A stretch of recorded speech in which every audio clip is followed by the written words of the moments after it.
Welcome to City Hall, welcome to Council Chambers and a meeting of the Los Angeles City Council for today, Wednesday, April 17th, years 2002.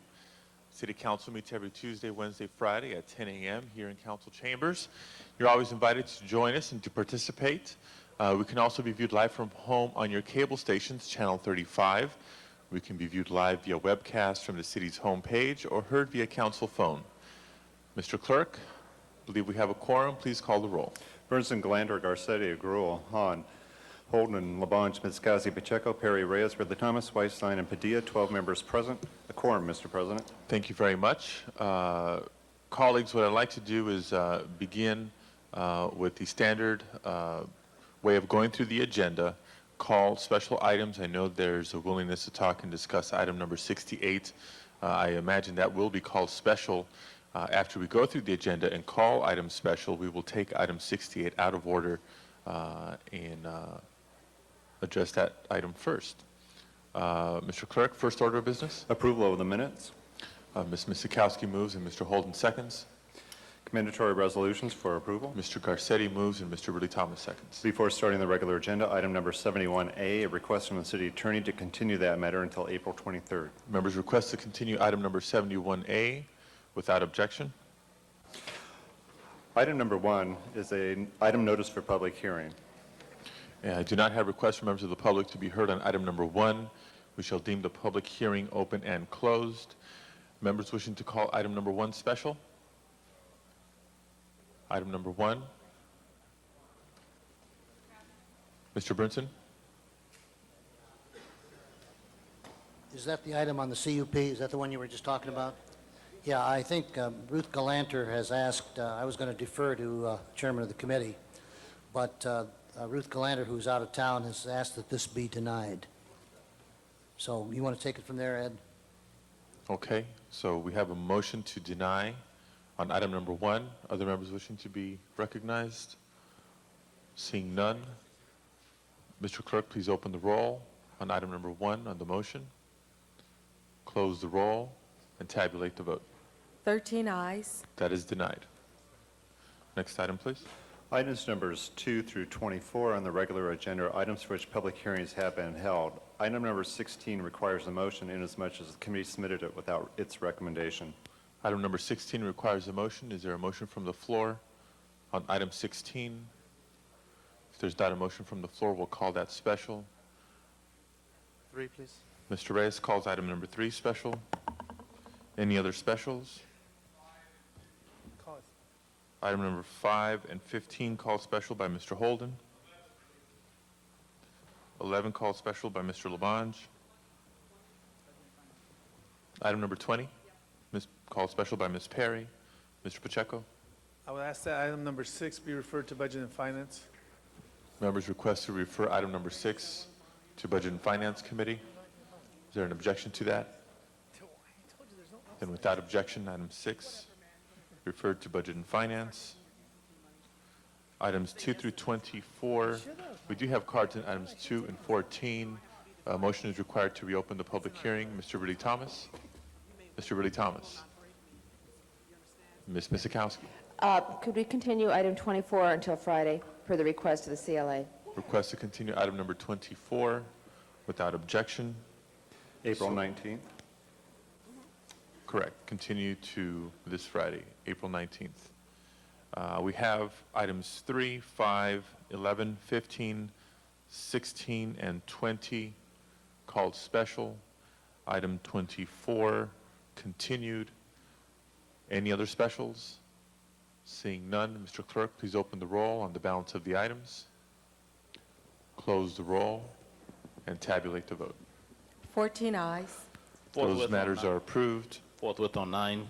Forthwith on item number 9, please. We have items 2 and 4 being ordinances. We do have more than 12 members present. Next items, please. Item number 25 is a bid. The CAO announced that bids were open this morning and has prepared a resolution for council to adopt, awarding the bid to Bank of America Securities for an aggregate principal amount of $105,405,000 with a true interest cost of 5.159%.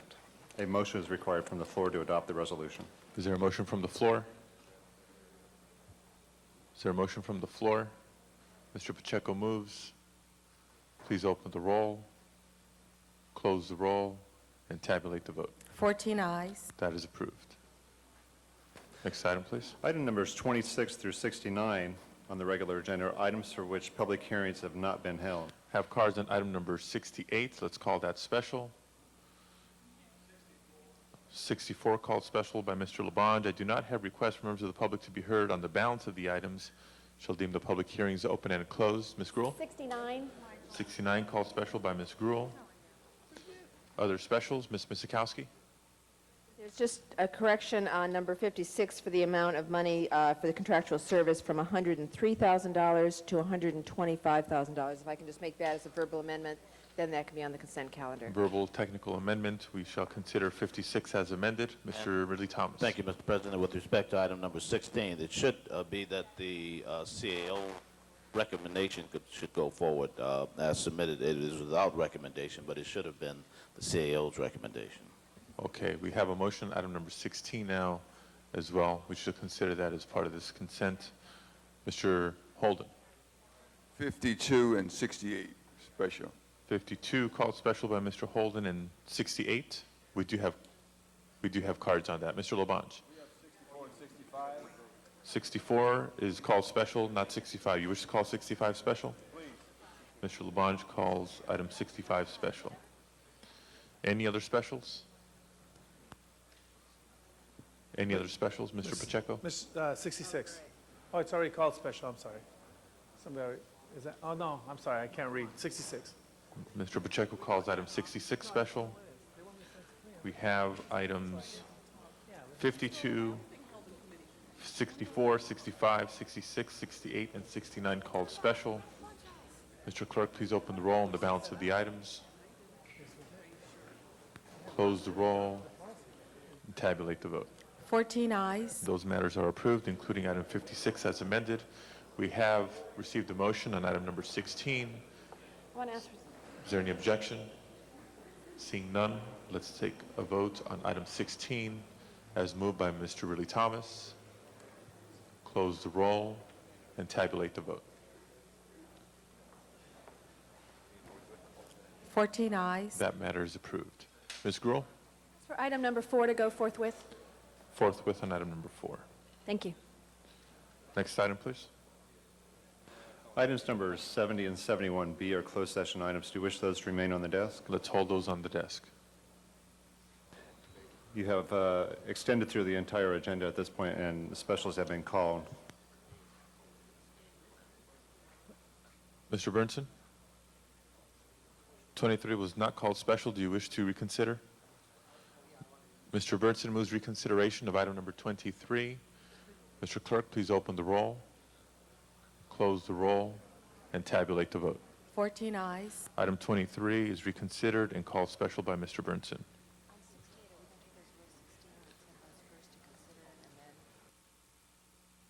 Mr. President, you also have a special agenda on the table. Do you wish to enter into that? Oh, excuse me, it's prior to the time. It's at 10:45. Yeah. So now you have special items that have been called special.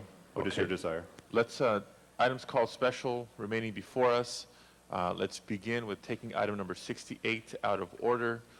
Members, let's try to be as clear as we were yesterday on how we're proceeding. Item 68 is before us, a motion by Mr. Holden requesting that the council assert jurisdiction over the police commission action from last Tuesday. It is a Rule 16 motion. As we did yesterday, we'll make an exception and actually take a vote on whether or not to consider the motion before us today. It does require 10 votes for consideration. We do have cards submitted from members of the public to be heard on this item. If we have the votes to consider the motion today, we'll take public comment and then a council discussion and a vote on item number 68. Let's begin with first, however, a vote on whether or not to consider item number 68 today. Mr. President, Mr. Holden. members, I think the council members should understand that to consider is only simply provide an opportunity to discuss what's really legally could be before us, and that's a courtesy vote. And on that point, it doesn't say that we are reconsidering what the commission has done. I think you got to have a, city attorney should give you the council members a clarification on that, so they clearly understand what Well, this vote. Are there questions from the council members, or is everything clear? Mr. Weiss? I think we would all benefit, since yesterday there was a great deal of confusion. I think we would benefit if Mr. Deaton could come to table and lay out a roadmap for us, and we all listen and pay attention to him about what we're doing, or what we may or may not be doing this morning. I know I would benefit from that, Mr. Deaton. Mr. Deaton? Mr. Weiss has made a request. You have a Rule 16 motion before you. In order to discuss that motion requires 10 votes to consider. That does not mean that you have taken an action on that motion. It just means that you have it before you.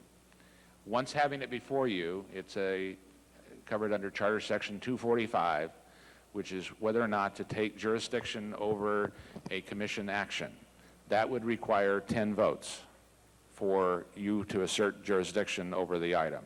So essentially, you have two 10-vote items before you. First is for consideration of the motion, which does not mean that it is a vote up or down on jurisdiction, but allows you to debate and also allows you to, if you choose to have a public hearing. Without that, it will not be considered, and it will disappear. And then you could, if you wanted to, you could debate the issue of whether or not to assert jurisdiction and have public comment. And that's the essence of, I believe, what you have before you. Ms. Misikowski? Asked for the same thing, and I'm glad that Mr. Deaton clarified that. Members, I think that this is an issue of importance and significance, and at least voting on Rule 16 to hear the matter is appropriate. Then we can say what we want to say, hear from the public. In fact, I think the one thing I would correct Mr. Deaton on is when he said you can have a public hearing or not. I think under Rule 16 it has to be a public hearing because it hasn't gone to committee. You are correct. Thank you. So in any case, I think we should vote to hear the matter. It's on, we've discussed it, and then the vote on the substance of the matter is a separate vote to take at its time. Okay, so if that's clear, council members, seeing no further questions, well, Mr. Burnson? I'm going to take the opposite side of the equation. I do not think that we should vote to hear this. I think we'll be just prolonging the situation. I think the council should not try to usurp the action provided for in the city charter. So I'm going to vote no on whether to suspend the rules. Okay, any other members wishing to be recognized? Again, for clarity, this first vote is whether or not to have item number 68 before us today. Mr. Clerk, please open the roll. Roll is open. All members have an opportunity to vote. Please close the roll and tabulate the vote. 11 ayes, 3 noes.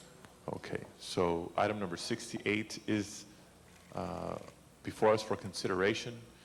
Before beginning council discussion and debate, we do have a number of members of the public wishing to be heard on this item. As we did yesterday, we invite members to please come forward and address the council. Brevity is appreciated. If a point you're wishing to make has been made by a previous speaker, please so acknowledge. Mr. I'd like Benson? to move that we limit it to 10 minutes on each side, being as we had an extensive public hearing yesterday. 10 minutes on each side, a total of 20 minutes is what's Yes. moved. I think that would be plenty of time to get through the speaker cards if each speaker limits themselves to only a minute or two. Mr. Weiss, did you wish to be recognized before public comment? Okay, beginning public comment now. The council calls forward at this time Dr. Pastor H. Oliver, to be followed by Linda Dion and Mike Stevens and Al Rubalcaba. Good morning, council. Thank y'all for passing this, for this 68 to be heard today. It's very important. And I want all of us to come together as one accord, and I want us to let God lead us the right way. And I just thank you for me being present. I'm not going to be in front of you long, but this is an issue that we must go on. And like I say, I just want God lead your mind today, and let's be fair about it. because Chief Parks have been a great person in this city, and we need to take that very, very, very serious. Thank you so much. Thank you very much. Linda Dion, to be followed by Mike Stevens and Al Rubalcaba. Ms. Dion.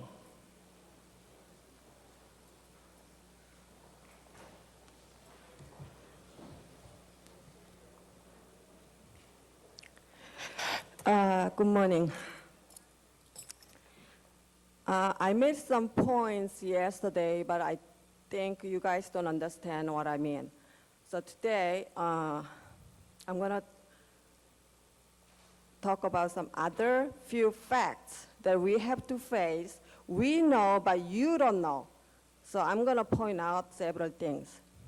First, 2 weeks ago, I read an article in the newspaper about Mr. Bush is not doing well in domestic matters.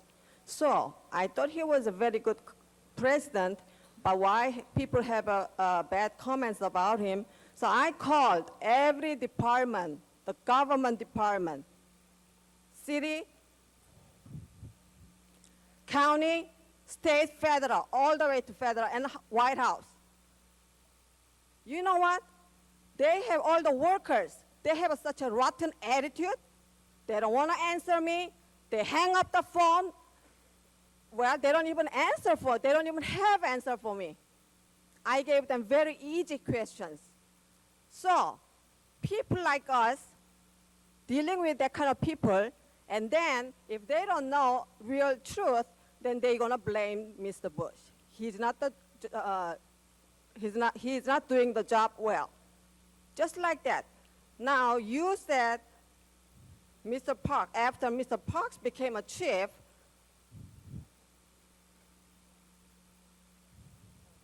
the crime, the percentage of the crime increased. Do you want to hear about what's the story inside the county jail or state prison, any other jail? I've been in there, not as a criminal, to see what's going on. I put myself in there. What happened? One day, one Hispanic girl came to me and said, on Mother's Day, she stole one flower and one piece of ham. And then they put her in the jail, let her stay in there 1 year, okay? Listen very carefully. If I can ask you to You don't want to hear it? conclude, we do want to hear, but there's a number of other people who No, also I'm wish going to to finish speak. in 3 minutes. And another girl, she was pregnant. Usually when a woman pregnant, they pray, read the Bible, and try to live as a good person, to have a good baby. So I said, what did you do as a pregnant to come to jail?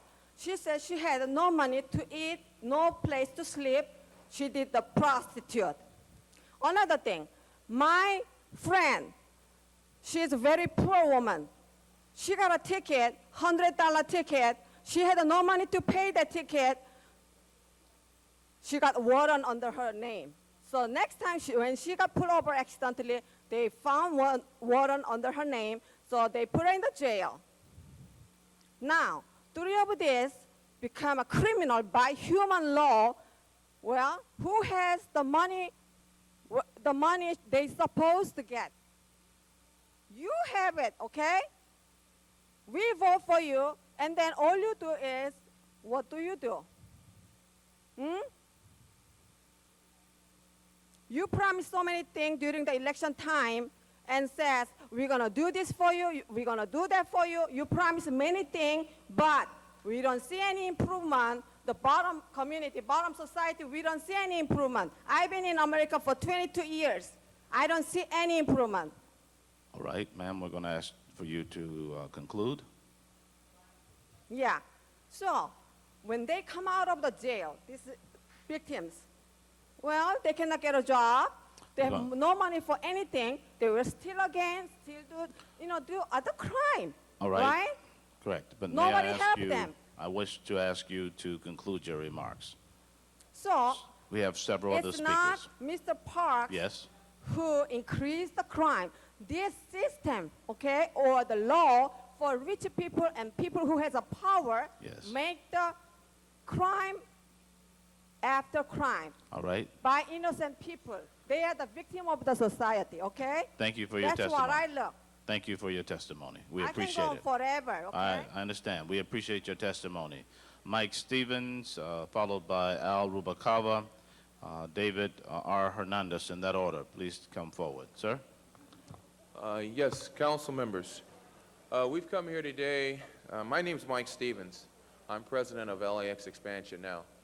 But we're here today in reference to the parks issue, Chief Parks issue, and we're just here more so after sitting through the meeting yesterday. We listened to the figures that he gave out, and we came to a conclusion. This is about valley secession.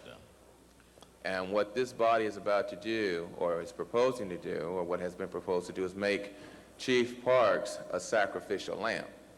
That's what it comes down to. Let me explain to you how it works. Now, Chief Parks said yesterday that what we have is a situation where under the next chief, you're going to need 1,000 new police officers.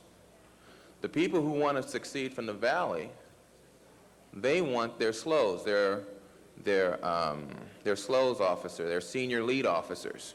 Now, when Willie Williams was in office, Willie Williams started this program. Chief Parks came in, he removed the SLOs, put them in the squad cars. They didn't like that too much. Then Valley made them put them back, made them go back to being SLOs in the community centers. Now, why is this relevant? It's relevant because of one simple fact, is that if the Valley succeeds, the city possibly will be bankrupt or in default. So in order to appease this minority in the Valley, what you're going to do, or what's being proposed to you to do by the mayor of LA, is to use him as a sacrificial lamb and say to them, we got rid of Chief Parks. So what we're going to do now is we are going to now appoint someone else who will keep your SLOs in your area. Understand, senior lead officers, all they do is basically sit in a community facility, community center, and if someone walks in, they then hold their hand and tell them, well, we'll find out who put that graffiti on your garage door. We'll find out exactly who did this in your community. And the bottom line is that how does it affect South Central LA, where we live, underneath the flight path? Pardon me for a moment, What sir. happens? Pardon me for a moment, sir. Sergeant, it's at a level that we can hardly hear the speaker. Oh, really? Oh, I thought it was kind of Would noisy. you please, Excuse me. just for some moment. It might be necessary to clear some of the airways, Sergeant. Maybe I could start over, sir? No, I'm going to ask you to move toward conclusion, sir. Okay, sir. Thank you. Appreciate it. Thank you, sir. So as I was saying, what the SLOs do is they just sit in the community facilities. I mean, we've been there. They watch TV, watch the ball games or whatever. Heck, a lot of guys wouldn't want to give up that kind of job. But these are these senior lead officers. Parks put them back in the car. Valley made them put them back and give them their SLOs. Other areas who are affluent, remember on the gates, they did it in the study with Willie Williams. Our area had police officers not equal to areas such as the Valley, Hancock Park. You had more officers there. So what I'm telling you is this is what's going to happen. You get rid of Chief Parks, you then put somebody else in like a Gascon. He supports the Valley with the SLOs. You then are going to have to be able to increase to 1,000 new officers, right? Where are you going to get the 1,000 officers from? You don't have the money according to Chief Parks. You're going to take them from my community so that they can have more officers over there to hold their hand when they had a problem with graffiti. Now we're going to find out who put that graffiti on your garage door. That kind of nonsense. The bottom line is this, is that Chief Parks should be allowed to keep his jobs. All right. And a minority should not be able to dictate what goes on in our community. As a minority community down in Orange County is able to dictate what goes on over our head with El Toro. All righty. And I'd like for all of you to contact Norman Mineta. He can see to it that El Toro remains an airport. And Thank you you have the so power much. and the clout to do it. And thank you, Mr. Chair. Thank you, sir. We Thank you appreciate very your much. testimony. Thank you, sir. The next speaker is Al Rubalcaba, followed by David Hernandez, and then Paige Miller, in that order. Please proceed. Sergeant, the volume is ever... Sir, would you hold on for a moment? The chair recognizes Ms. Sokowski for an introduction. Thank you, Mr. President. Members of the council, I'd like you to join me in welcoming a class here in the back of the room. We have a big attendance today, so we can't provide seats for all of them. They're from Nessel Avenue Elementary School in Tarzana. Russell. There are 90 students there in the 5th grade. They are joined by their teachers, Elaine Cohen, Susan Laskin Shane, and Shane O'Doherty. I've been to the school. They have a wonderful community garden project there that they started, and each of the kids participates in, as well as the neighborhood. And welcome to City Hall. Thank you for visiting us. Thank you. Welcome to the kids from Russell Elementary. Mr. Labange, please. Mr. President, could I ask Mr. Cowsey, how many kids from this grade school have to ride a school bus to school? Raise your hand. All right, I just wanted to say we want to take care of the roads and keep the drivers moving safely. Thank you very much. Thank you, sir. All right. Mr. Rubalcaba, the floor is yours, sir. Well, good morning. Again, my name is Al Rubalcaba. I'm a member of the Neighborhood Coalition from Boyle Heights. I'm also a retired police officer from Los Angeles after 31 years. May I remind the City Council that the city is in great peril, which is mainly due to the crisis situation that the police department is in. You know, just the other day I was speaking to Detective 3 at Hollenbeck Division, and he told me because of Blue Flight, his squad's been reduced from 7 detectives to 2. And because of this, and because of the loss of personnel and the loss of whatever little overtime money they've had, they really only have time to process the in-custody people and the related crime reports that go with that. So what has happened is the non-in-custody crime reports actually have very little resources to do any follow-up activity there. And again, in other words, there's no follow-up activity taking place. And as a result, we have a very low clearance rate. Ironically, what has aided the detectives in being able to do the little that they're doing right now is the fact that we have little arrests. You know, Chief Parks is a good human being, but he's failed. His management team, the deputy chiefs of each bureau, has aided in their failure, either through their active or passive participation. Chief Parks must accept full responsibility for his failed administration and not be given a second term. Because of the many hurtful things that Chief Parks said about his bosses, it is imperative that he steps down immediately and that an interim chief be appointed and that the process for a new chief of police take place. Thank you. Thank you for your testimony, sir. Mr. Hernandez, followed by Paige Miller. We will then hear from Sandra Muntz in that order. Good morning, Mr. President, members of the council. My name is David Hernandez, and thank you for this moment to speak up. About 5 months ago, some people started asking me, why would you possibly want to get involved in politics? Because you can do so very little about so very much. And this is one of those moments that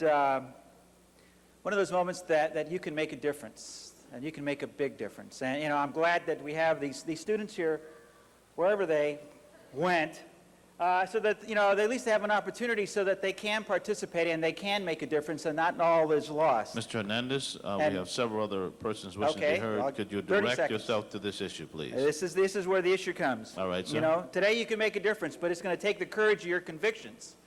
You're going to have to be willing to be placed on the list of conspirators, whether it's the union, whether it's the rank and file, whether it's the mayor, whether it's the commission.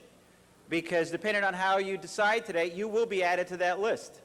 And so I just want you to take that in consideration, that have the courage of your convictions, the convictions that these individuals have over here as Americans to speak up for those who cannot come forth and speak. And I'll close with, you know, if someone is either unwilling or unable to see their part in the problem, they are not part of the solution. They are part of the problem. Thank you. Thank you for your testimony. Paige Miller, please.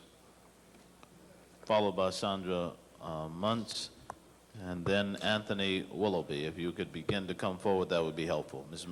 Miller, Paige, please. Thank you. Paige Miller, Save Our Senior Ladies co-chair.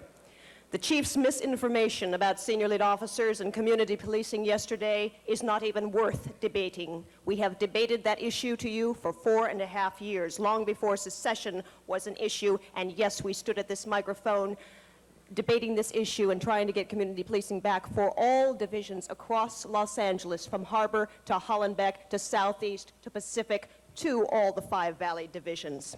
We are not in denial. We said we would not leave a division behind, and we did not. You know, this issue of community policing has actually served to unite the majority of communities across Los Angeles. It's truly been a remarkable feat. We look forward to new recruits filling the academy classes at the LAPD.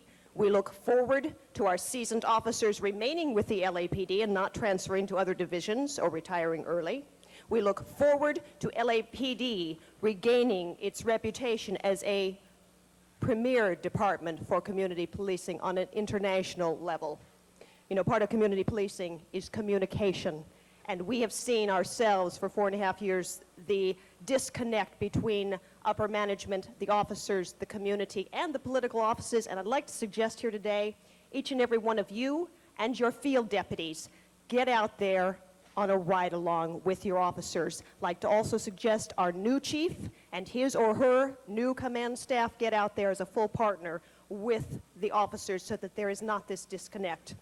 We ask you today to uphold the Police Commission's decision not to reappoint Chief Parks. Thank you for 4.5 years of your attention. Thank you for your testimony. Ms. Muntz, please. Good morning, council members. My name's Sandra Munns. I'm co-chair of Save Our Senior Leads. I'd like to simply state that the vast majority of Neighborhood Watch members across this city, people that my partner Paige and I have spoken to over the past 4.5 years, support the decision of the Police Commission not to reappoint Bernard Parks as Chief of Police. We support a nationwide search for new leadership for the Los Angeles Police Department. We want a Chief of Police that supports community policing for everyone. Senior leads have been invaluable to all communities. In fact, SLOs in the Hollenbeck Division have been referred to as a lifeline by their residents. This is not just a Valley issue. Never have so many people from such diverse communities fought so hard for something so good for the city of Los Angeles as they have for senior leads. We urge the council to join us and support the Los Angeles Police Commission and not reappoint Bernard Parks for another 5 years. Thank you. Thank you. Next speaker, Mr. Willoughby, followed by Tud Hayes and Frederick O'Murph, in that order, please. Thank you. Thank you, President Pro Tem. I want to address the real issue that's before this body, and that's whether or not you guys should take up this issue, and that's what the speaker should speak to.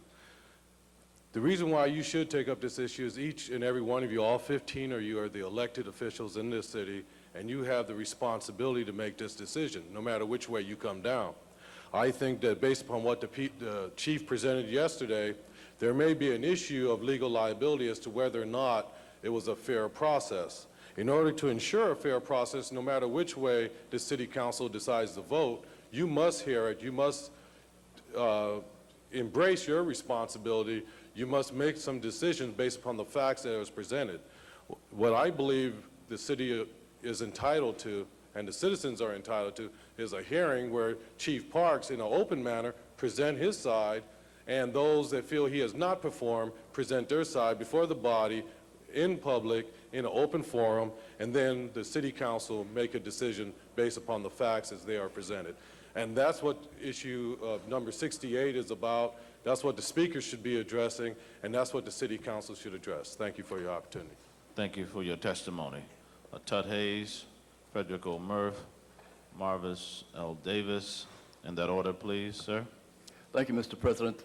Our city attorney has chosen to distance himself from this. He's assigned a subordinate to deal with it. This is not a task for the city attorney, and neither is a task for you. This is a job for Steve Cooley, our district attorney.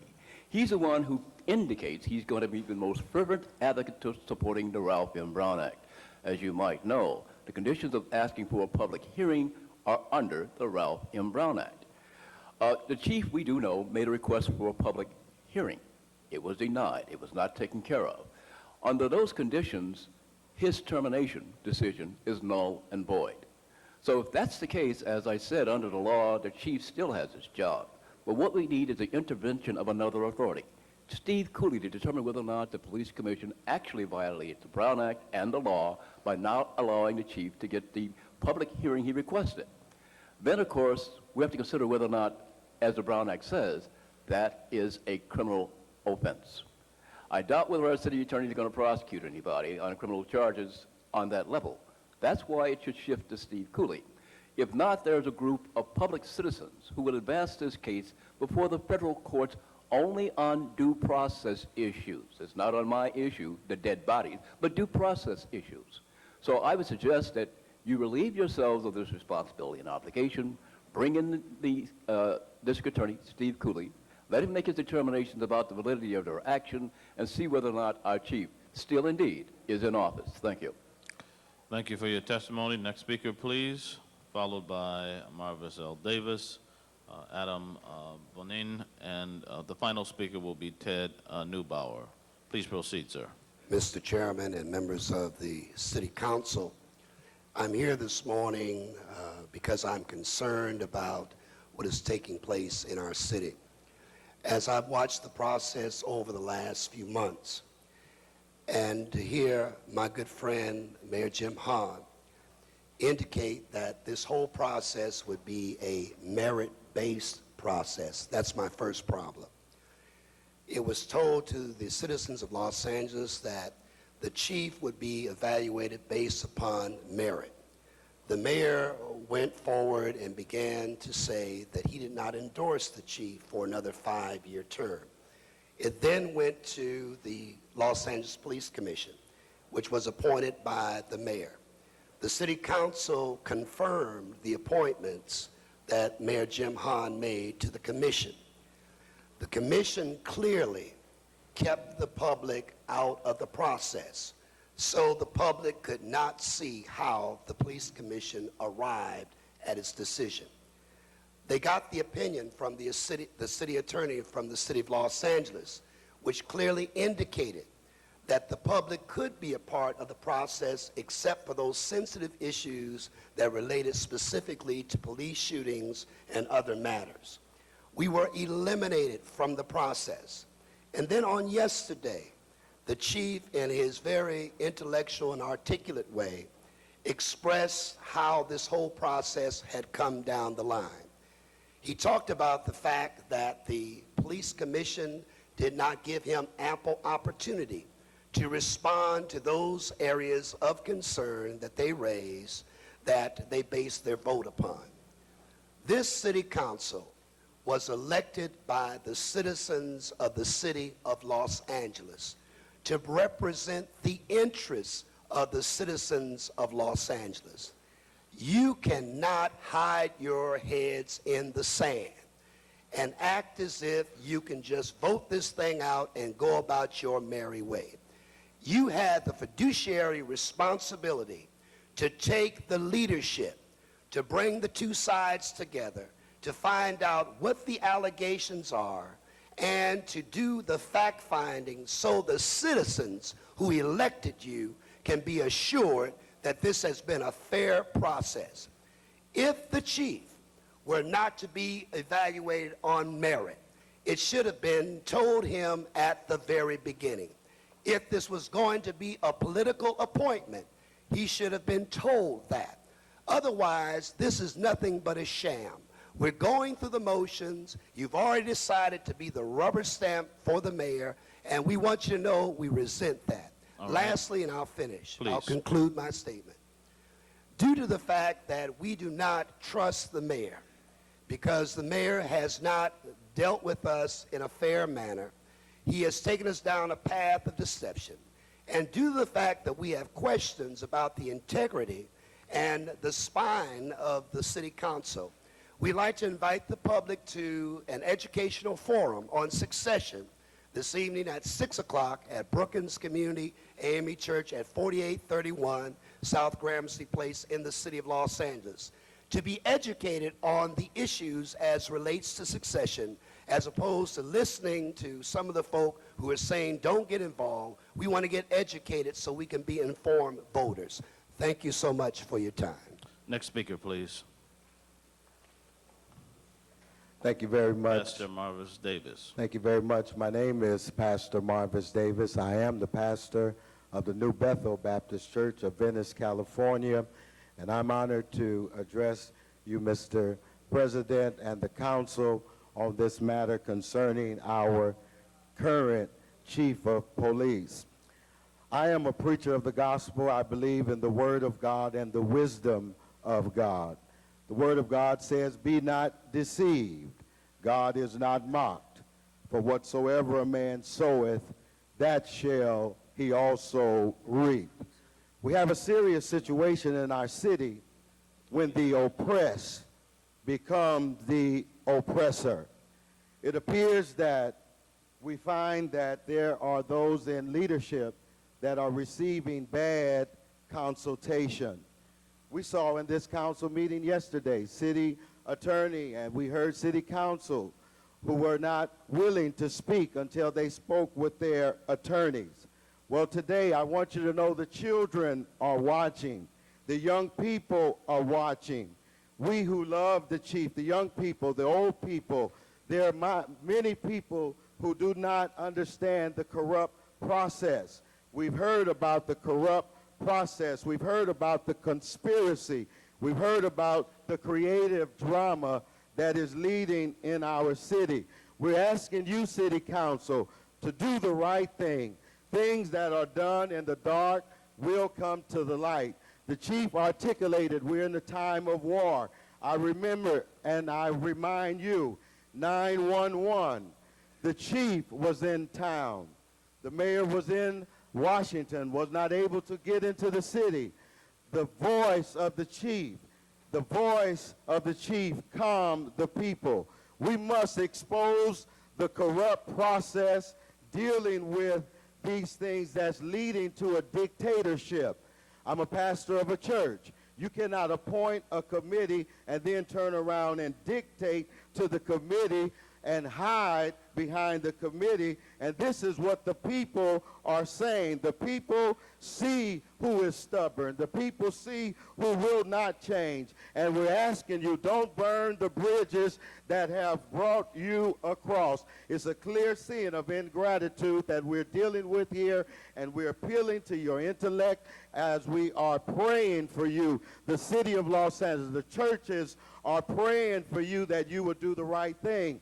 Not to follow the pattern of the mayor, not to follow the pattern of the union, not to follow the pattern of 4 people that was on that commission, but you were elected in every area, and certainly I represent Pacific area. Many of the officers have spoken to me, and we're asking you, City Council, to do the right thing. Thank you very much. Thank you for your testimony.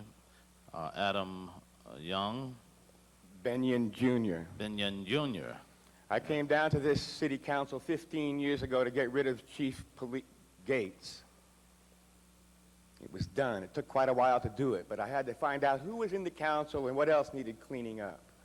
I took a shower, 180 days. I washed and cleaned myself on CNN, on the largest camp of pipeheads in the city, if not the country. It was also the cleanest. I brought 2 bath toilets that Debbie Reynolds' son paid for, and I swept it, and for 6 months, there we were. You could walk barefoot on it, and I shamed Police Chief Gates. And you know what finally made him lose his job? None of you had the nerve or your antecedents. But I'm the one that shamed him, because when my dad finally died, he had the nerve to say in Congress they should shoot casual drug users. He meant me because I'd shamed him. There was a 38% reduction of robbery downtown, even though 13 of the precincts were worse in every respect in 1987. Only 5 improved in all 4 major violent crime categories, and one of them was downtown, and I brought it with the brooms and with the toilets, and no politician could say anything afterwards, all right? And that's why Gates lost his job. Finally, he said in Congress, the whole world said, what? They should shoot casual drug users? He lost his job over that because nobody else had the nerve. Mr. Benyon All right, Jr., okay. may I direct you to I item number haven't 68. been back for 15 years. I appreciate because that. The last black one in your position helped cut off the mic. I'll be happy not to come back until I control. Would you like to hear a little more about LAPD? 30 years ago, it was revealed. The chief black snitch came forward to our collective. Sir? The glass, what, are you tired, Mark? You think you know all this? I'll No. be happy to stop. But I want to know who was here today. I don't expect a change, but Jimmy Hans, my younger brother, I haven't been ruled out of order yet. You're welcome. All right, Jimmy Hans, who practically begged to be elected. I've always been on the side of the underdog. What a lie, until he got mayor. Until he became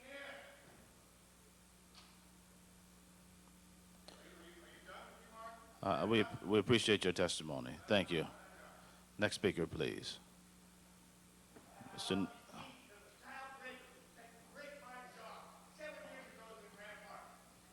Ted Neubauer. Last speaker is Carolyn Moore.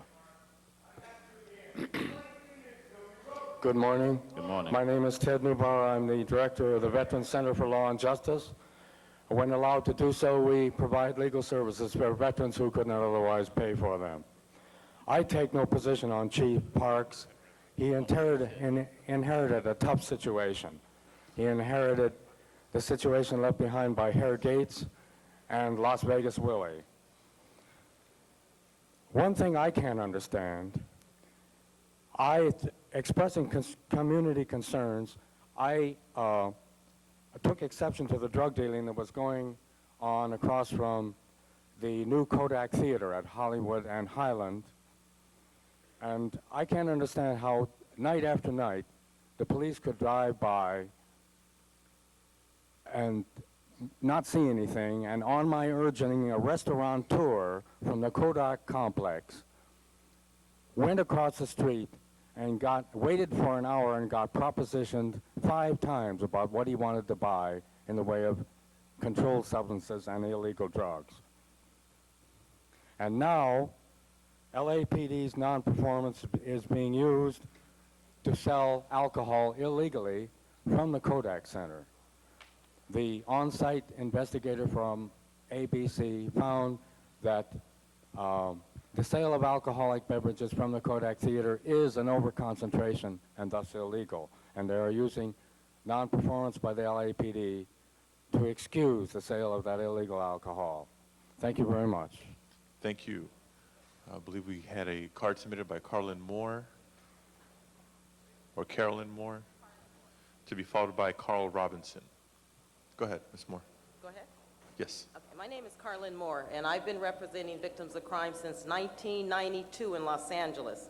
My son was my first victim shot. There was no investigation of the case in September 91 when Gates was our chief of police. In turn, the shooter killed an 18-month-old baby 3 months later. Since then, every police chief, I'm not here against Parks or for Parks. I'm here because I represent too many victims in South Central in what I call my square, from Crenshaw to Long Beach, from Imperial to Adams. The victims I rep and the families, we have no support from the police chief, okay? I've been in communication with Lieutenant Lieutenant Craig, his adjutant. No response in 2 years. I met with Lieutenant Duncan. I submitted 13 uninvestigated cases to Lieutenant Duncan in my office. I met with Harlan Ward.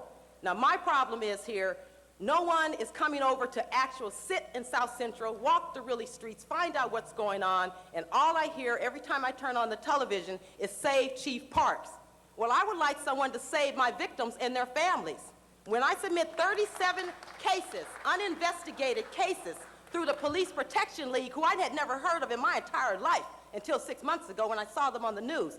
Now, they took time to listen to me. I've been called a pawn for the police department against Parks. It's not even about that. I have a kid on 52nd and Vermont, between Butler and Vermont. He's got a .380 bullet in his leg with a cast on that cannot come off. I took him to the doctor 2 weeks ago. When I dropped him off, there was 5 gunshots. An 8-year-old was killed. There's been 4 shootings and killings. I had to go in the 77th Police Department, have an officer come out that's handling the case to the car, because my victim's with a walker. Nothing has been done at all. Ask you to conclude, please. He swore to us that he would beef up the policing. There's nothing happening. I'm here to tell the real story about what's going on. I'm not a politician, and I've kind of had it. Thank you. Thank you for your I'm very, testimony. very disgusted. I would like to have a police chief Carl that's Robinson. going to come in the area and police our area. Carl Robinson. Good morning, Honorable Mayor, President of the Council, Honorable Council members. My name is Carl Robinson. I live in the city of Carson, and I've been reading about the Chief Parks problems, and I've been listening to it on TV, and I got up to go to work this morning, and I changed my mind. My wife asked me, why are you not going to work? I said, I just would bust open if I didn't come down here and speak on behalf of one of the finest chiefs that America's ever had. I wouldn't be right from now on if I didn't voice my opinion. It's tantamount to me to what the commission did to the chief is what happened in my state in Alabama when the plane would hang a man for no reason at all. That's how I feel about it. That's how deep I feel about it. You can find no other chief in America any better than what you already have. First of all, I'm disappointed with Mayor Hahn. I've known him very, very long time. I've known his father. I knew his father before he passed. I know Janice. Janice is my friend. And I feel that he really did a disservice in tainting the process of the commission before the commission acted. The commission can just pay a donation to a politician to become a commissioner with no law enforcement knowledge whatsoever, and they're going to rule on a professional this way. I think it's your job to rule on it. You were elected by the people, and I think you should make that decision. I don't think you can find a better chief. The blame of crime increasing on the chief is not right. I work in a juvenile program, and I know that policemen cannot police everything.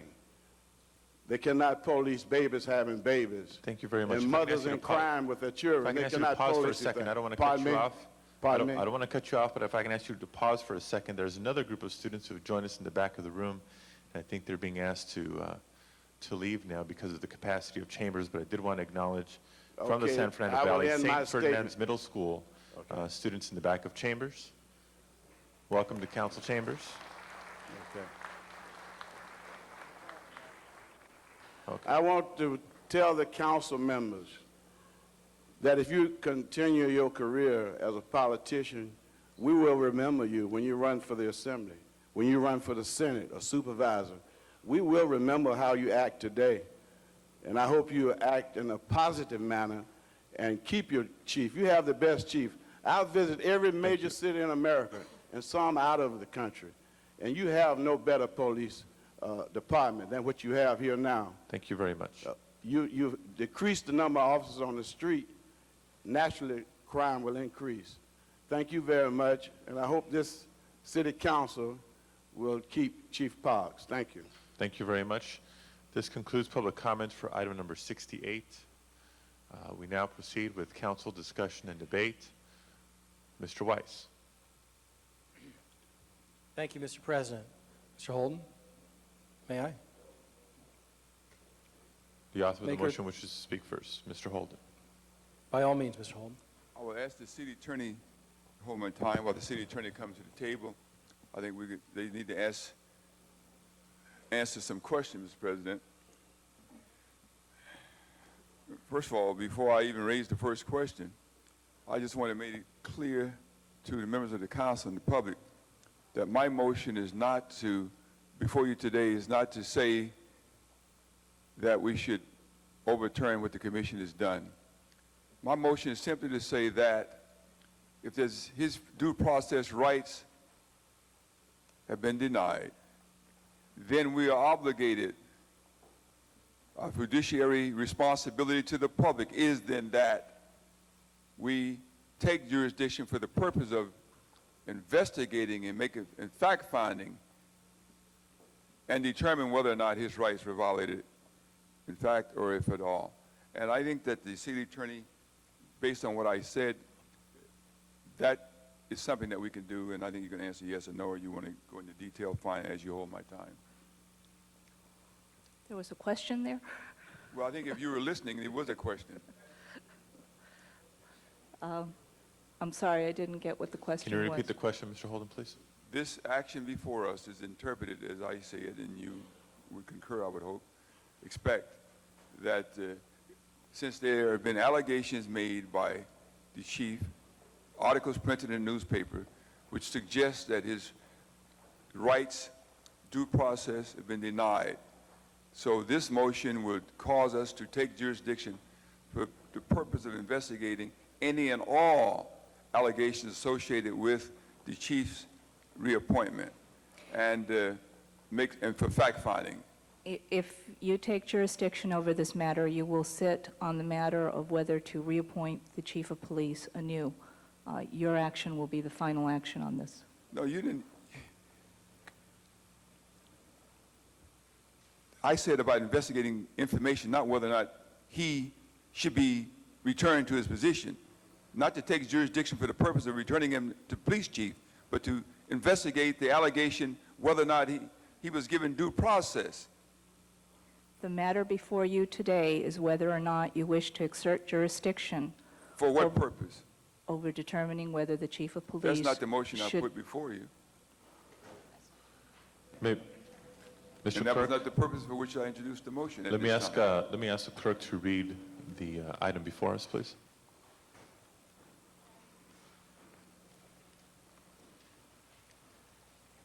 Members, item 68. Item number 68 is a Holden Perry motion relative to asserting jurisdiction over the April 9, 2002 action of the Police Commission concerning the Chief of Police's application for reappointment.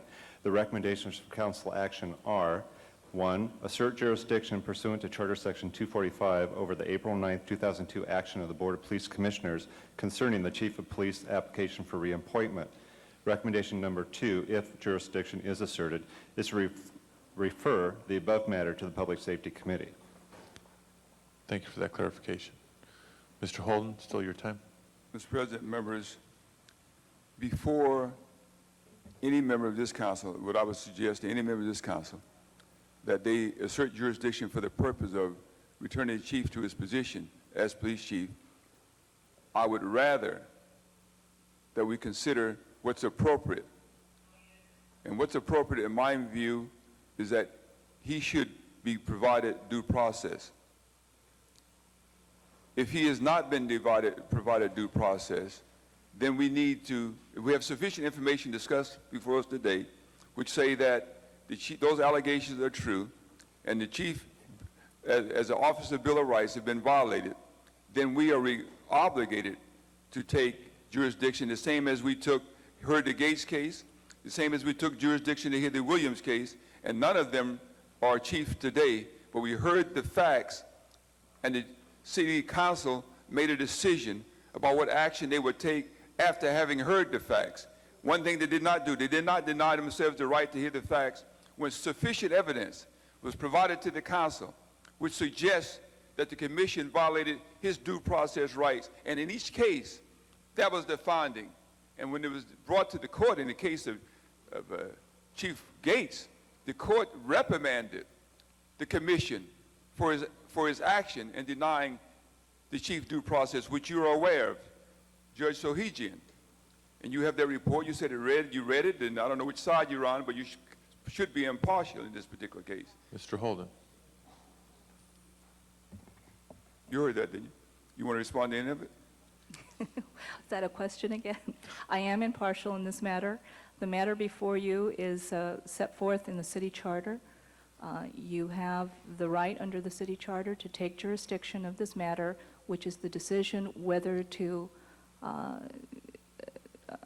to reappoint the chief of police, to accept his application for reappointment.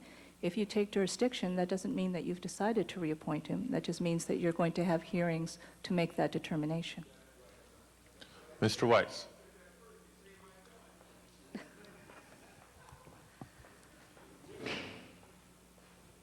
Mr. Weiss.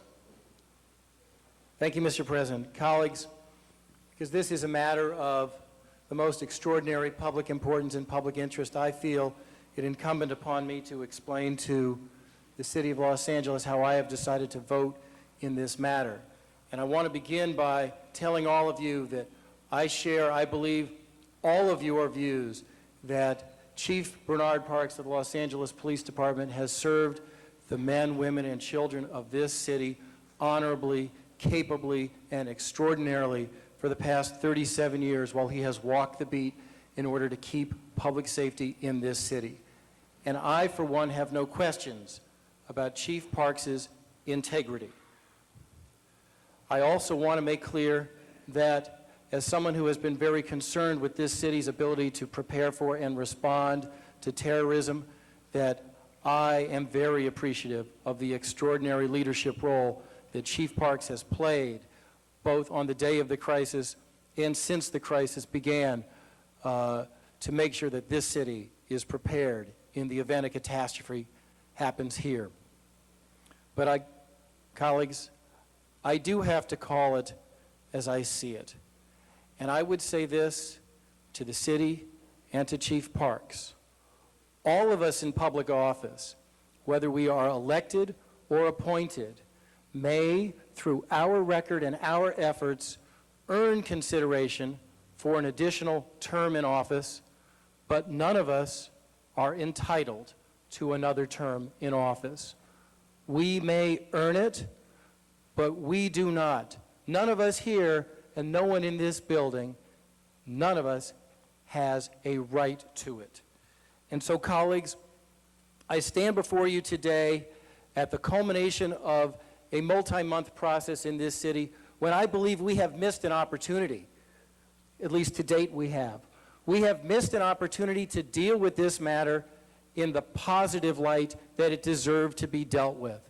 This city ought to congratulate and commend Chief Bernard Parks and mean it wholeheartedly for extraordinary service. But at the same time, it is proper for this city's policymakers, for the mayor, for the police commission, and for the council as elected representatives, and for the public to say that it is time for a change. Now, just because an opportunity has been missed up until this point does not mean we have to continue to miss this opportunity. Right now, we have an extraordinarily important opportunity before us. Mr. Weiss. If I may conclude in a moment, Mr. President. The opportunity to select a new chief of police, who will be a chief of police for this entire city. And I lay down this marker. I demand a chief of police who will be a strong national leader in the area of public safety. I demand a new chief of police who will be a national, and I mean national leader in the area of police reform, not just managing the process, but someone who will be innovative. I demand a new chief of police who will meaningfully implement community-based policing. Mr. And Weiss. I think, colleagues, if we in this city can take advantage of this opportunity now, we can select a new chief of police, and we can do it soon, and we can find someone who will help bring and keep this city together. Thank you, Mr. Weiss. Thank you, Mr. Ms. President. Misakowski. I just wanted to rise in part to respond to some of the issues I think Mr. Holden raised about the issue of due process. Due process is a legal term that we hear around here that relates to matters of law and matters at issue, and particularly in some issues, I think in this instance he's talking about it as it relates to employment. And we have a whole section of personnel codes, personnel laws, and personnel issues. But as regards to the chief of police, the city charter says the chief of police shall serve a 5-year term and may be appointed in the manner attached described below to a second 5-year term. It also says the chief of police shall serve at the pleasure of the city as set forth herein and shall not attain any property interest in the position of chief of police. It then goes on to say how the commission shall have its authority to consider or not consider. Members of the council, I think all of us feel that the process has had issues that have not been followed in the way that we would have hoped we would have. We have all said, and it's interesting, those on all sides of the equation have said it ought not to be politicized, and it has been politicized. And I guess for those, some like myself, who would have thought and do believe that Proposition F, which was passed in 1992 and set forth this language, was a way to depoliticize after the trauma, after the issues that affected this city in any numbers of our police chiefs. And I dare say they've gone back to the years in the 70s when I was here, around this council, with the mayor, with every chief that we've had. And it's not been satisfying, and I'm disappointed that it has not been what we had hoped it would be.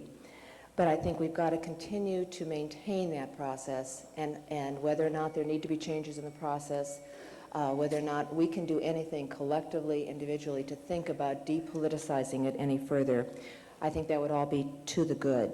On the other hand, the process is one that is public, is one that has input, is in one that people are saying things however they say them, where I would have hoped that it would have just been a very straightforward process. But having said that, I think that the commission has acted. I respect the commission, and I don't think that we have been given enough information, nor are we obligated in any way to say that the situation would change, that the process itself was inherently flawed in what the commission did. I believe that that 9-hour session that they had with the chief was a good give and take, and I have to respect their decision, and that they are the authority, and I don't believe that there is substantive reason for us to involve ourselves differently in that process, but accept what the commission did.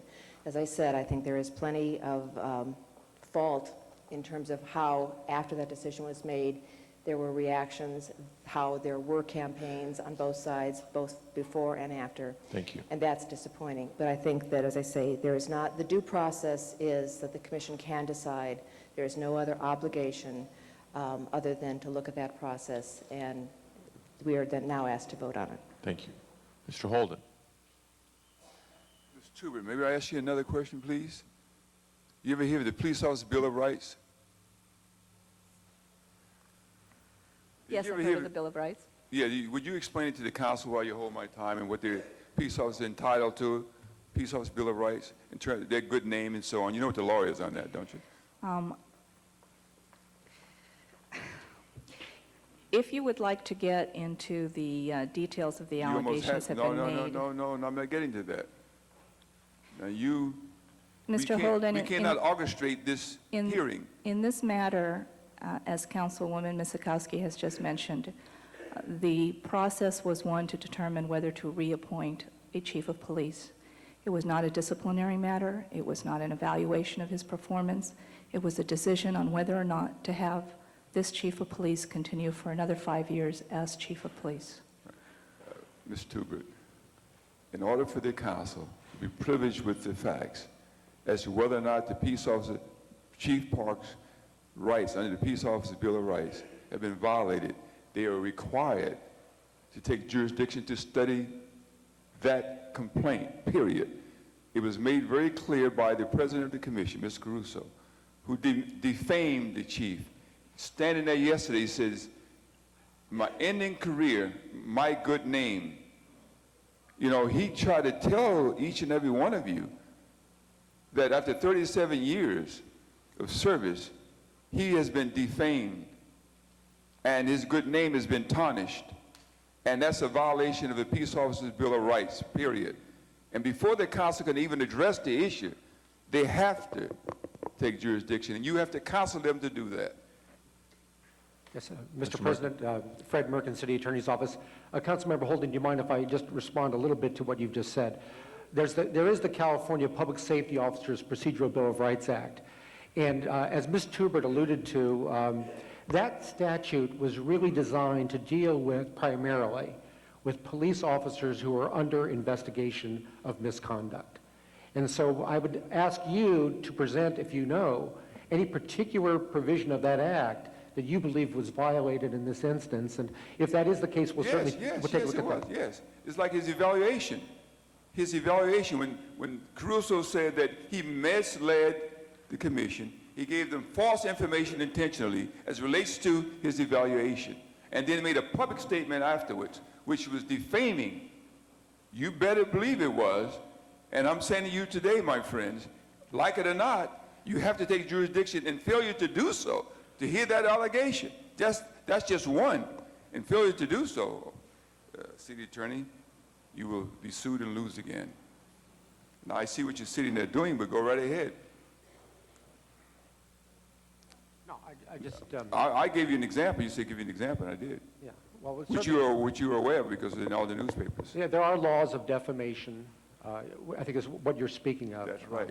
But in terms of the Bill of Rights Act, I would still need to see a demonstration that the act itself, a particular provision of the act, had been violated. Well, if it's not clear to you, what I'm suggesting that it should be noteworthy for you to obtain the information and then study whether or not there's sufficient information to go forward or not to go forward. Mr. Burnson. Previous question on the entire matter. Not on my time, you don't move the previous question, Mr. Burnson. Well, it's not on your time. I'm still... Mr. I Holt. was recognized by No, the he's chair, not. Mr. Holden. My time I is moved the running. previous question. Mr. Burnson, you're on my time. Mr. Chair, Burnson. please rule on the... Is he on my time, yes or no? If I can ask both of you to He's on my please. time. Mr. Holden had 40 seconds left. He wasn't speaking. I assumed he was done. But If I you was wish to conclude- recognized, was I No, not? no, no. Yes, you were, Mr. Burnson. No, Mr. no. Holden, you have 40 seconds left. Thank you. Mr. Burnson, you've never in your neighborhood or never had anybody that you related to been prone down or mistreated or abused by the police. And therefore, you don't have any empathy, obviously, or concern about what happens in my neighborhood. I'm saying to you today that since this chief has been in place, bad police officers have been chastised. We don't have those kind of problems. You wonder why the African-American community and the minority community come forward and say, we support this guy? Because they don't feel as threatened as they used to be. And you got to understand that. You may never, ever understand it because you never could wear our shoes. And so you go on and do what you have to do, and I'll be just like Moses. I'm going to let that section go. Thank you, Mr. Holden. Mr. Burnson. Mr. Burnson moves the previous question. Mr. Clerk, please open the roll on the previous question. Close the roll. Tabulate the vote. 11 ayes, 3 noes. Motion passes. We have the matter before us. Once again, please repeat the motion we're about to vote on. Mr. President, 10 votes are required. This is a Rule 16 motion.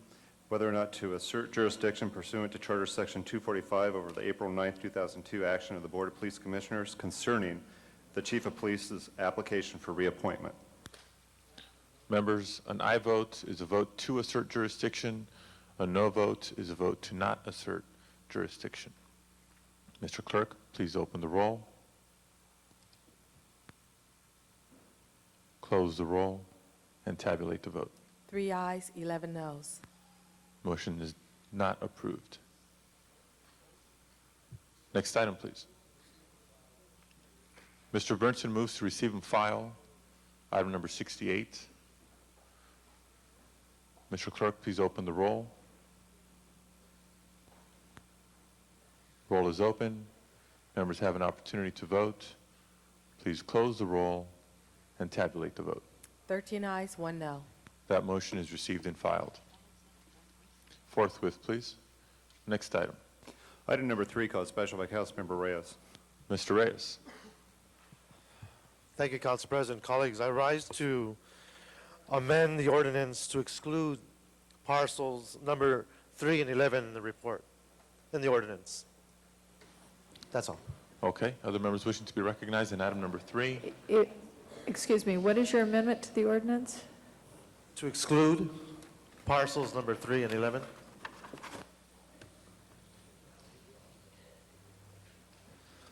Thank you. Okay. Without objection,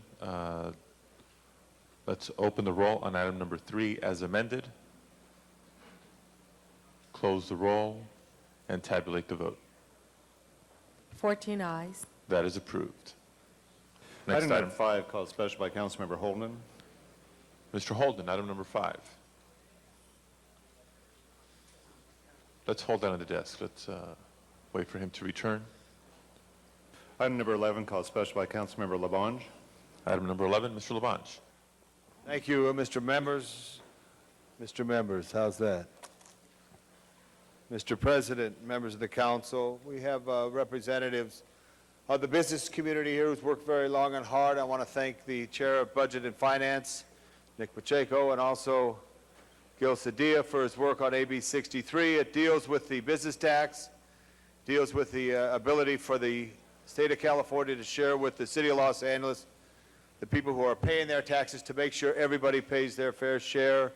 It also takes 25% of the revenues that we gain into the Housing Trust Fund, and the other 75% will be used to improve the business tax program of the City of Los Angeles. I would like to ask the speakers just to rise and to be recognized. I know it's been a long session. We want to thank the business community for helping us do that. Again, I want to thank Nick Pacheco for his leadership in budget and finance.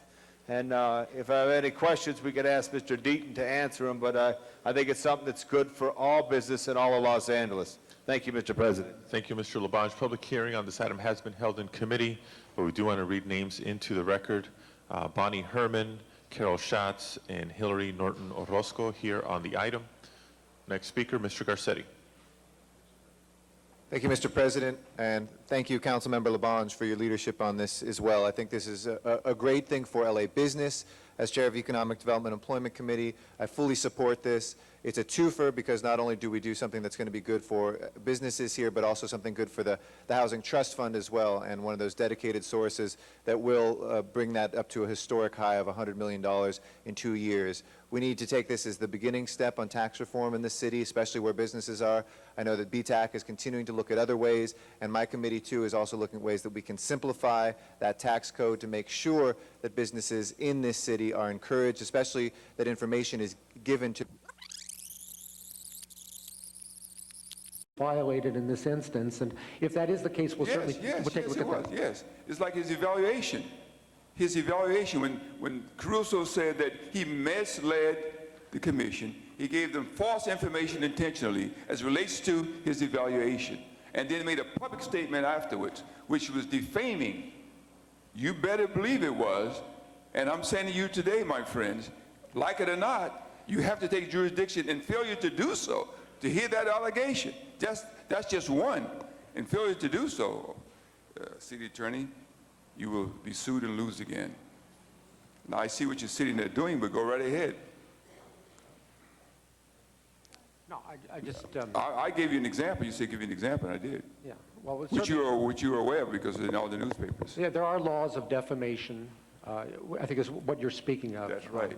But in terms of the Bill of Rights Act, I would still need to see a demonstration that the act itself, a particular provision of the act, had been violated. Well, if it's not clear to you, what I'm suggesting that it should be noteworthy for you to obtain the information and then study whether or not it's sufficient information to go forward or not to go forward. Mr. Burnson. Move the previous question on the entire matter. Not on my time. You don't move the previous question, Mr. Burnson. Well, it's not on your time. I'm still... Mr. I Holt. was recognized by the chair, Mr. Holden. My time I moved is running. the previous question. Mr. Burnson, you're on my time. Mr. Chair, Burnson. please rule on that. Is he on my time, yes or no? If I can ask both of you to He's on my please. time. Mr. Holden had 40 seconds left. He wasn't speaking. I assumed he was done. But If I you wish was to recognized, conclude- was I not? No. Yes, you were, Mr. Burnson. No, Mr. no. Holden, you have 40 seconds left. Thank you. Mr. Burnson, you've never in your neighborhood or never had anybody that you related to been prone down or mistreated or abused by the police. And therefore, you don't have any empathy, obviously, or concern about what happens in my neighborhood. I'm saying to you today that since this chief has been in place, bad police officers have been chastised. We don't have those kind of problems. You wonder why the African-American community and the minority community come forward and say, we support this guy? Because they don't feel as threatened as they used to be. And you got to understand that. You may never, ever understand it because you never could wear our shoes. And so you go on and do what you have to do, and I'll be just like Moses. I'm going to let that section go. Thank you, Mr. Holden. Mr. Burnson. Mr. Burnson moves the previous question. Mr. Clerk, please open the roll on the previous question. Close the roll. Tabulate the vote. 11 ayes, 3 noes. Motion passes. We have the matter before us. Once again, please repeat the motion we're about to vote on. Mr. President, 10 votes are required. This is a Rule 16 motion. Whether or not to assert jurisdiction pursuant to Charter Section 245 over the April 9, 2002 action of the Board of Police Commissioners concerning the Chief of Police's application for reappointment. Members, an aye vote is a vote to assert jurisdiction. A no vote is a vote to not assert jurisdiction. Mr. Clerk, please open the roll. Close the roll and tabulate the vote. 3 ayes, 11 noes. Motion is not approved. Next item, please. Mr. Burnson moves to receive and file item number 68. Mr. Clerk, please open the roll. Roll is open. Members have an opportunity to vote. Please close the roll and tabulate the vote. 13 ayes, 1 no. That motion is received and filed. Forthwith, please. Next item. Item number 3, called special by Councilmember Reyes. Mr. Reyes. Thank you, Council President. Colleagues, I rise to amend the ordinance to exclude parcels number 3 and 11 in the report, in the ordinance. That's all. Okay. Other members wishing to be recognized in item number 3? Excuse me, what is your amendment to the ordinance? To exclude parcels number 3 and 11.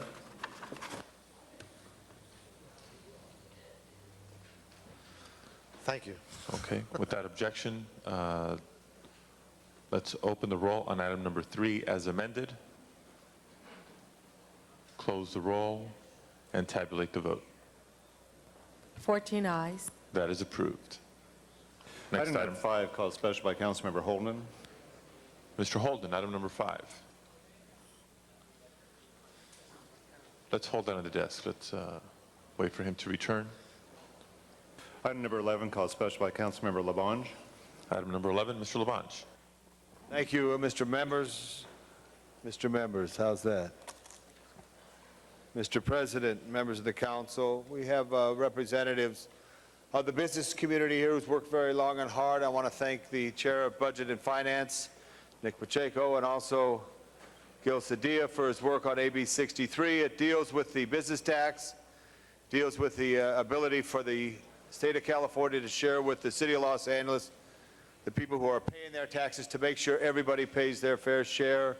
It also takes 25% of the revenues that we gain into the Housing Trust Fund, and the other 75% will be used to improve the business tax program of the city of Los Angeles. I would like to ask the speakers just to rise and to be recognized. I know it's been a long session. We want to thank the business community for helping us do that. Again, I want to thank Nick Pacheco for his leadership in budget and finance.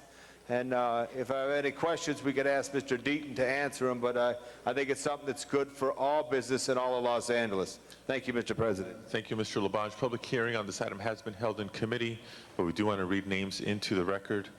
Bonnie Herman, Carol Schatz, and Hillary Norton Orozco here on the item. Next speaker, Mr. Garcetti.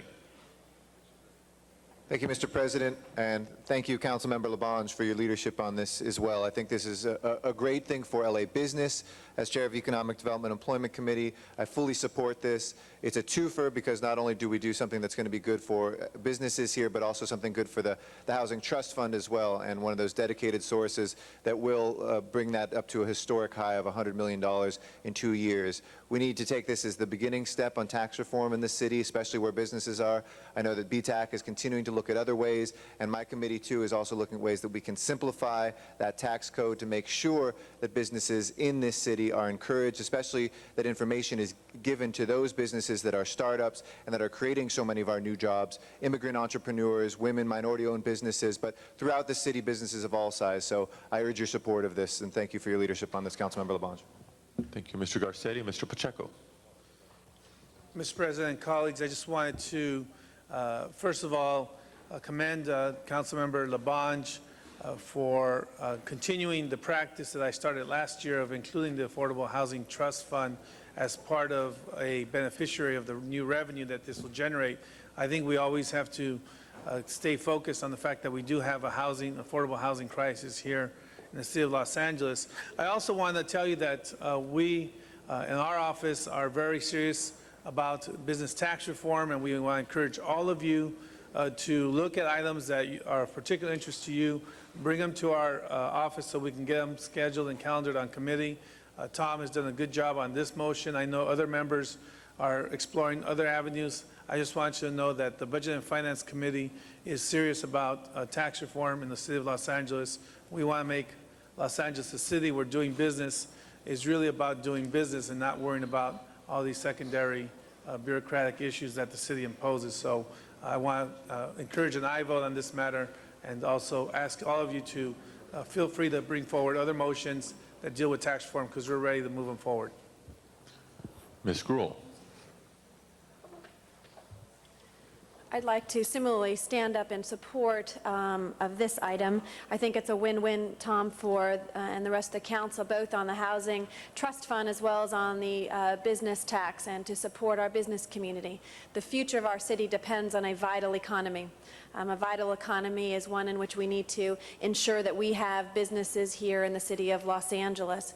And I appreciate the BTAC and the work that they have done, and looking forward to, I guess, increased participation as well with our city council to ensure that the business community is seen as welcome here in our city of Los Angeles and are not moving to other locations. And that affordable housing continues to be a challenge for us. And as the new chair of the Housing Committee, we are consistently hearing about the problems within our city about affordable housing, home ownership, as well as rental housing. So I'm standing up today and want to compliment those that introduced this motion, Tom, particularly for taking the leadership role, and similarly ask for an aye vote today. Okay, other members wishing to be recognized? Item number 11, seeing none. Mr. Clerk, please open the roll, close the roll, and tabulate the vote. 13 ayes. That is approved. Forthwith on item number 3. Item number 23, let's take that next. Mr. Bernson's questions have been answered. Other members wishing to be heard on item 23? If none, then Mr. Clerk, please open the roll on item number 23, close the roll, and tabulate the vote. 13 ayes. That is approved. Before taking the next item on the regular agenda, I do believe the time has come for consideration of the special meeting agenda. Mr. Clerk, I'd ask that we recess the regular meeting agenda, and please call the roll on the special meeting. Bernson, Galanter, Garcetti, Gruhl, Hahn, Holden, Labange, Bizikowski, Pacheco, Perry, Reyes, Ridley Thomas, Whiteside, Padilla, 13 members present and a quorum, Mr. President. Thank you very much. We have a one-item agenda for a special meeting. See no request from members of the public to be heard on this item. Members wishing to call it special or to speak on item number 1 of the special meeting agenda? Seeing none, Mr. Clerk, please open the roll. Or before we close the roll, Mr. Garcetti, did you wish to speak? Sorry to catch you at the last minute there. I think this is complex enough that it requires a little bit of explanation. This is the Santee Court multifamily conversion project, and this came through committee the other day, Economic Development Employment Committee. This is a project, and a wonderful project, really, that's many buildings parceled together downtown the Santee Court area to add housing, shops, commercial redevelopment of the area, really something rare, and I think something that we have a developer who's stepped up and is willing to do a very ambitious project. Part of the reason there was some hesitation that was a perceived gap between numbers the CDD put forward and the developer put forward in looking at how much this was going to cost. What this action today just allows them to do is go forward and get some bonds from the state. So we are not allocating any money, nor right now is there any money due to be allocated from the city for this project, which is rare for a project of this size. I do want to state for the record, though, this gap still there's a slight gap that still exists. There are 7 different ways of filling it. We know that the developer can personally fill this and may go that route. There are other ways outside this city. But just for the record, one of the ways that could be, some of the money that could go forward would be Section 108 loan. If this goes beyond $3.1 million, this would trigger Davis-Bacon wage requirements, which would change the financials of the situation. I wanted to put that out there for the record. I think we can probably achieve that or close that gap, I'm confident, in other ways, or keep that open under $3.1 million with Section 108. So with that proviso and with that added to the record, I am in support of this and urge my colleagues to support it as well. Thank you. Thank you, Mr. Garcetti. Other members wishing to be recognized? Seeing none, Mr. Clerk, please open the roll, close the roll, and tabulate the vote. 12 ayes. Item number 1 of the special meeting agenda is approved. Forthwith, please. I believe that concludes the special meeting agenda. Let us now adjourn the special meeting and return to the regular meeting agenda. Mr. President, item number 71B, which is a closed session item, City Attorney has requested this matter be continued until April 23rd. Request to continue item number 71B. Members, without objection, so ordered. Next item, please. Item number 15, called special by Councilmember Holden. And Mr. Holton has not yet returned. Let's hold that on the desk. Next item. Item number 20, called special by Councilmember Perry. There is an amending motion that has been distributed. Ms. Perry, item number 20.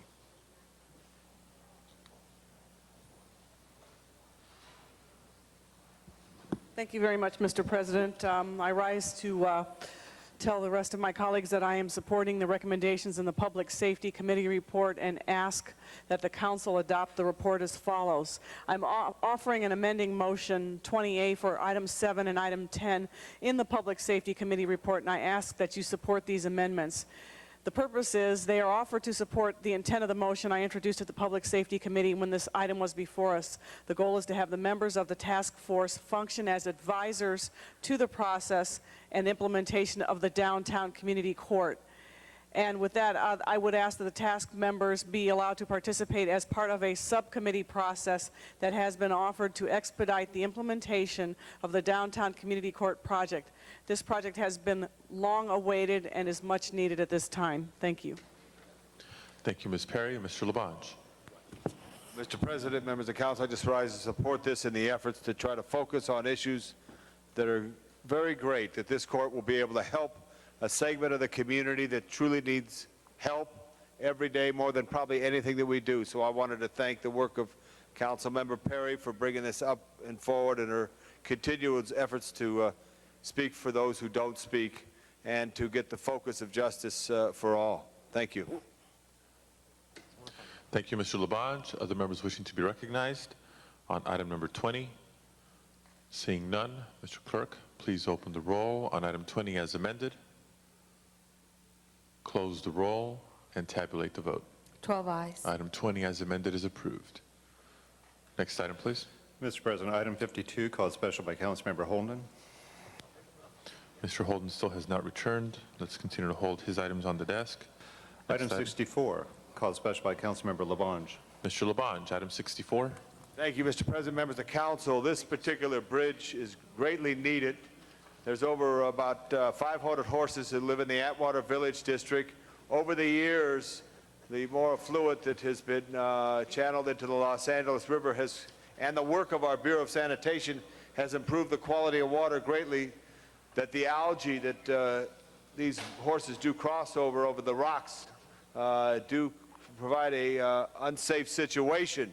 We've had over $800,000 in lawsuits to horses that have slipped and fell. This bridge will connect the greatest urban park in the world, Griffith Park, with its 56 miles of bridle trails to Atwater Village on a safe crossing. And I just wanted to ask you for this support for everyone who will greatly approve it, including our own LAPD mounted unit that houses 40 horses in the area. Thank you. Thank you, Mr. Labange. Ms. Gruhl. I want to stand in support of Tom's action today, Councilman Labange's action. I represent an area in Sunland Tonga, Shadow Hills, Lakeview Terrace, Latuna Canyon that has a number of horse trails, and the importance of ensuring that we keep that available, that as many equestrian trails as we can, both in the Griffith Park area and those communities.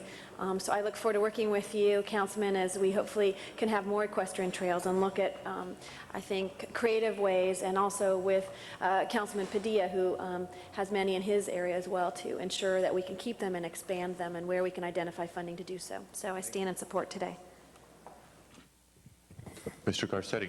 Thank you, Mr. President. Thank you again, Councilmember Labange. As someone who has fewer horses in my district than you do, but I think there's still 1 or 2 registered in my district there in Atwater Village that will be affected by this, I want to thank you on behalf of them. Appreciate it.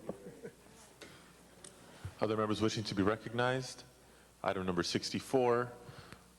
Seeing none, Mr. Clerk, please open the roll, close the roll, and tabulate the vote. 13 ayes. Item 64 is approved. Next item. Item number 65, called special by Councilmember Labange. Mr. Labange. Thank you, Mr. President, members of council. This street of Addison, as it intersects Coinga Boulevard, is the original land of the great Rancho San Fernando Valley, and it never was widened. And it's right near Toluca elementary school in Toluca Lake, and it has a serious impact on the circulation of the neighborhood. There was a proposal to build an apartment house at this particular location, but the street is needed for public safety, for fire access, and to create a safer intersection for those, both motorists and those who are walking. So I greatly appreciate the support of the council on this and ask that our city engineer come up with a plan to acquire this for safer generations in the future, to use this intersection more safely. Thank you. Thank you, Mr. Labange. Other members wishing to be recognized? Seeing none, Mr. Clerk, please open the roll, close the roll, and tabulate the vote. 13 ayes. That is approved. Next item, please. Item number 66, called special by Councilmember Pacheco. Mr. Pacheco. Item 66. His questions have been answered. Any other members wishing to be heard on item 66? Seeing none, Mr. Clerk, please open the roll, close the roll, and tabulate the vote. 13 ayes. Item 66 is approved. Next item, please. Ms. Perry? I'd like to get that item to go forthwith. Forthwith on 66, please. Next item. Item number 69, called special by Councilmember Gruhl. Ms. Gruhl, item 69. I'm sorry, I was stepping up actually to ask for another item to go forthwith. So is it appropriate to do that now, or should Absolutely. I? Which Okay. item? Item number 16. I apologize, it went quickly 16, earlier. forthwith, please. Thank you. And did you call item 69 special? Yes, I did. Thank you very much. I just wanted to let y'all know, we introduced this resolution last week when we found out that the Department of Housing and Urban Development was going to potentially stop a program called the Asset Control Program with the Enterprise Foundation. We have since learned and talked to the Secretary of HUD about this program and its importance, and he has indicated to the mayor and myself that it will only be postponed for 60 to 90 days. I would still like the council to take action on this today to ensure that the City of Los Angeles uses all of its resources to continue this program in the future. It is a program that helps so many of our families be able to have that dream, that first-time homeowner. So I would ask the council to adopt this today to continue our efforts to ensure that it is only held up for a few months while they review the program and its processes to ensure that there's no fraud and abuse in cities across the country. Los Angeles was not one of them. So I just ask that all of you would have an aye vote today on this item. Thank you, Ms. Gruhl. Other members wishing to be recognized on item 69? Seeing none, Mr. Clerk, please open the roll, close the roll, and tabulate the vote. 13 ayes. That is approved. Mr. President, item number 70 is a closed session item. Do you wish that to remain on the desk?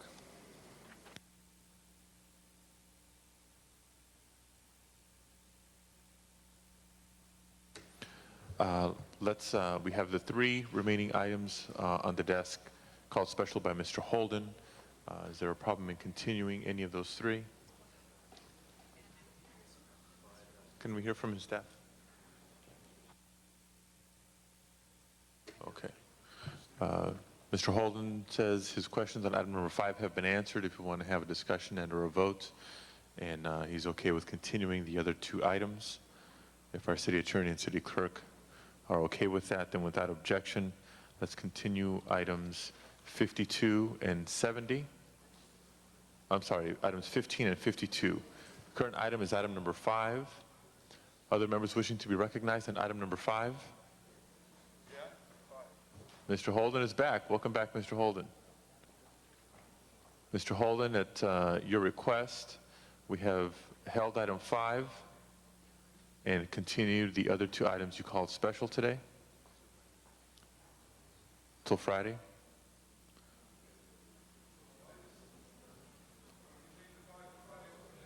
On item number 5? Five is time sensitive because the interim control ordinance will lapse, and the permanent ordinance needs to be in place, and there's a time problem with that. How many votes you need? We need 12 unanimous. Well, you're not going to get it today.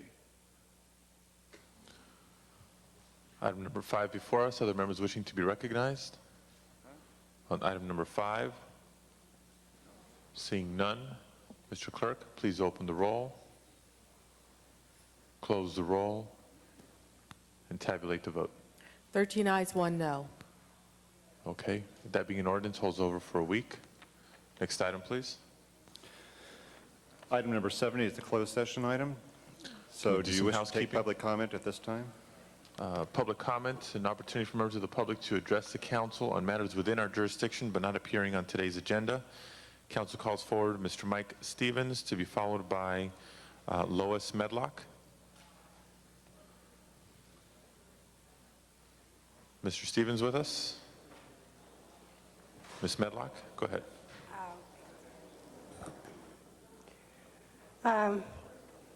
Good afternoon. I'm here to speak to the full council and also Councilwoman Jan Perry on the taking our homes for our high school at South Park at 345 East 51st Street. I would like, if I have enough time, to read this letter, CC to the full council. Dear Ms. Perry, we, the citizen homeowners, voters, and taxpayers, request a full community meeting on taking our homes with eminent domain for the use of LAUSD to put schools all over the 9th District, irregardless of how many lives will be affected by this action. There has not been proper notification or information concerning this huge project. There has been very sketchy meetings without the proper information, such as the EIR, school site plans, how many homes will be taken, but most importantly is why any homes. Most homeowners in the 9th District have not been informed at all. In having a full community meeting with a question and answer period with all the officials that are involved in this huge project, including city, state, county, maybe the federal government, because there might be an issue of civil rights involved. Because of the right to life, liberty, and the pursuit of happiness, plus the right to own land. We will address a letter to all concerned with this heart-wrenching project. Ms. Perry, some of us buy land to keep for our families that come behind us for living or whatever they might choose to do with it.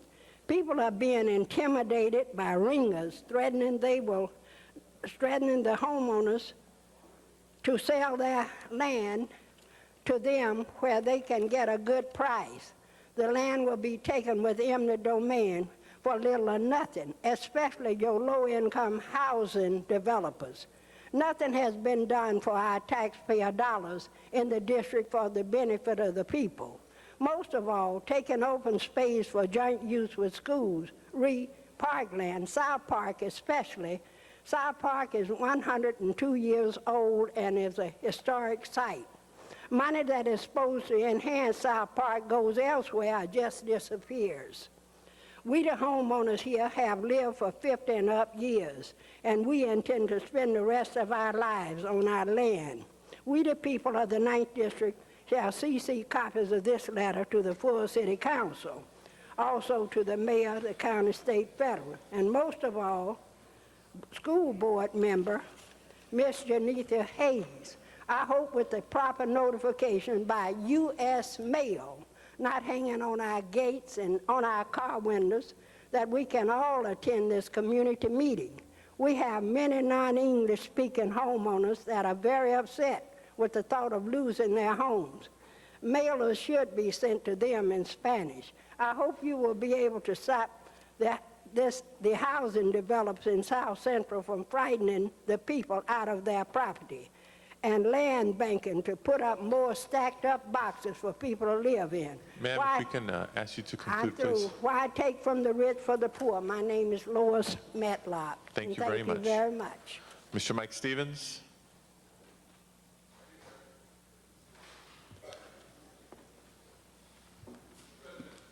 Yes. Before the next speaker speaks, I ask for reconsideration item number 5. Okay. Motion for reconsideration on item number 5. Mr. Hernandez asked me. Mr. Clerk, please open the roll on reconsideration, close the roll, and tabulate the vote. 14 ayes. Item number 5 is now back before us. Mr. Mr. Holden, President, your I move disposition. item number 5. Substitute the roll call. Let's reopen the roll on item number 5, close the roll, and tabulate the vote. 14 ayes. Item 5 is approved. Forthwith, please. Thank you, Council President. I just wanted to say thank you, Councilman Holden. This helps us contain the super graphics issue. It allows us to move forward and get this ordinance ICO established. Appreciate your cooperation. Thank you. Thank you, Mr. Reyes. Returning now to public comment, Mr. Stevens. Thank you, Mr. President. Council members, we came here today for general comments, also to say to you, to read to you a letter that we've written to your body. And it states the following. Dear council members, the 3,435 members of LACSA need your help with Secretary of Transportation Norman Mineta.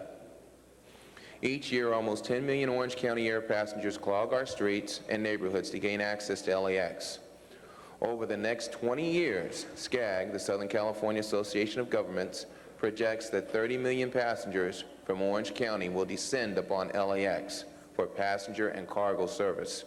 Cargo from Orange County will increase to almost 1.5 million tons annually, most of it shipped in trucks to LAX.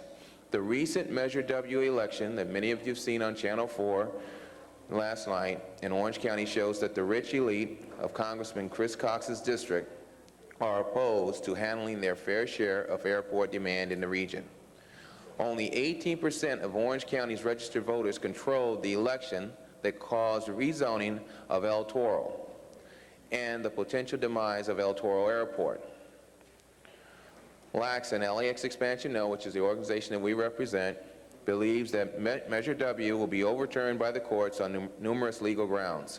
Until the courts decide the fate of this selfish initiative, LAXN requests that you organize a meeting of yourself and other members, such as the Board of Supervisors, to all come together and advocate that we must have El Toro Airport for the southern region in order for them to be able to handle their own air demand. Just give you a simple figure. 1/3 of all of the air cargo that travels through LAX is either destined for or originates from Orange County. That's a very important statistic, and it's flying over our homes. And it's important for all of you to understand that these planes, we are sharing an unfair burden. They do not just only fly over South Central Los Angeles, they also fly over places such as Hancock Park. They fly down through Santa Monica, they bank over the Coliseum, and they fly over the whole area, spewing their pollution over our area. Now, they are projecting that there are going to be 30 million annual passengers additional for El Toro alone over the next 20 years. If we can ask you to conclude, please. Thank you, Mr. President. 30 million more annual passengers in the next 20 years. They have to have somewhere to go. The only other option would be LAX. Let's try to make El Toro a reality, and we'll drop off a letter to each one of your offices today. We'll go to each one and drop them off. And thank you very much for your time, Mr. President. Thank you very much. Thank you, sir. This concludes public comment for today's meeting. Mr. Clerk? Motions for posting and referral. Motions are posted and referred. Council members request from excuse from council attendance. Councilmember Reyes requests to be excused on Friday, April 19th to leave at 11:30. A motion is required. Ms. Hahn moves. Mr. Reyes is excused. And Councilmember Ridley Thomas requests to be excused on April 23rd for personal business. This meets policy. Mr. Ridley Thomas is excused. The only item before you is item number 70, which is a closed session item. Item number 70, closed session item. In conformance with California law, the council will now adjourn into closed session. I ask the guards to please clear the chambers.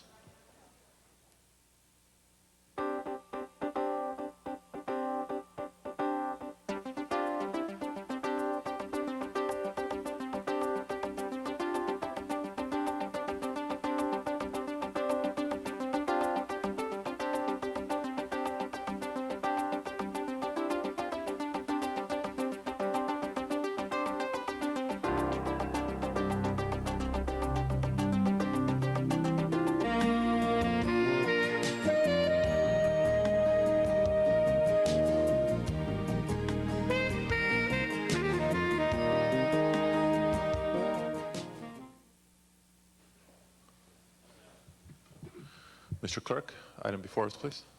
Item number 70, a recommendation from the city attorney to settle case in the amount of $225,000.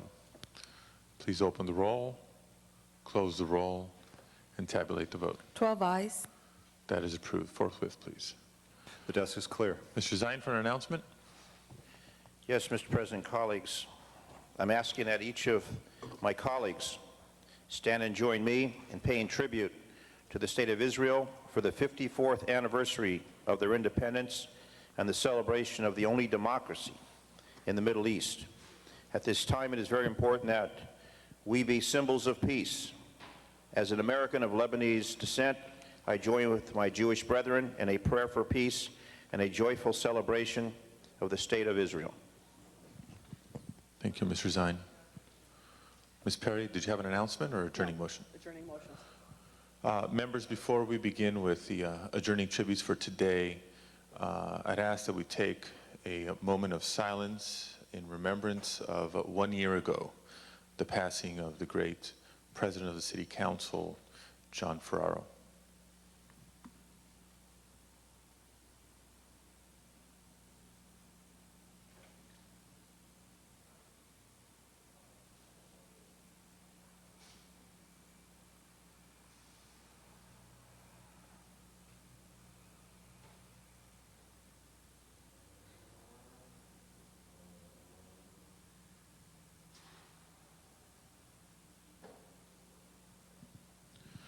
Thank you very much, colleagues. I know it's been a year. In some ways, it's been a long year. In some ways, time has just flown.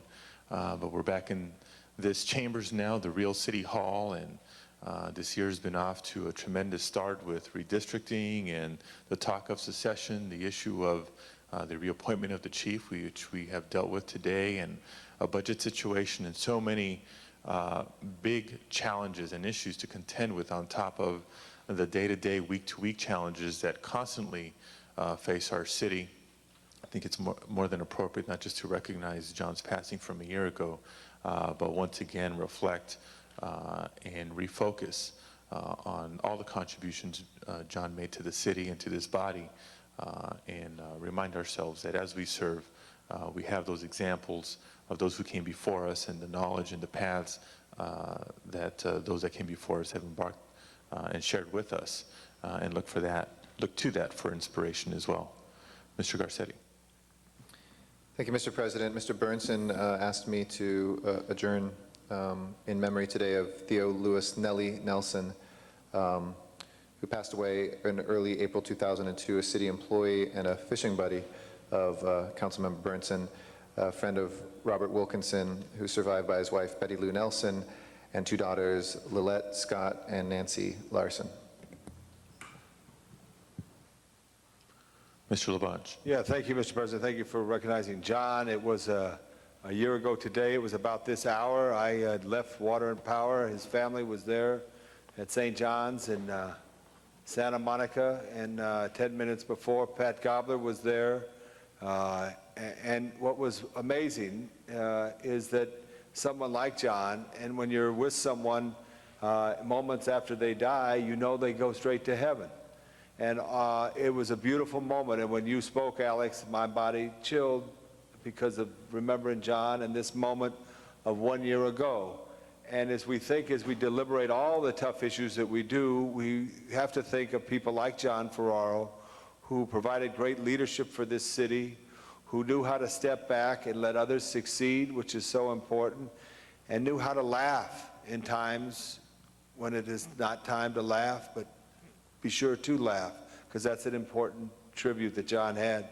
So I was just pleased that you made that remembrance, and all of us feel that way about someone who is with us, and his beautiful smile is in the rear of the council chambers, but he's always above us for what he has done for Los Angeles.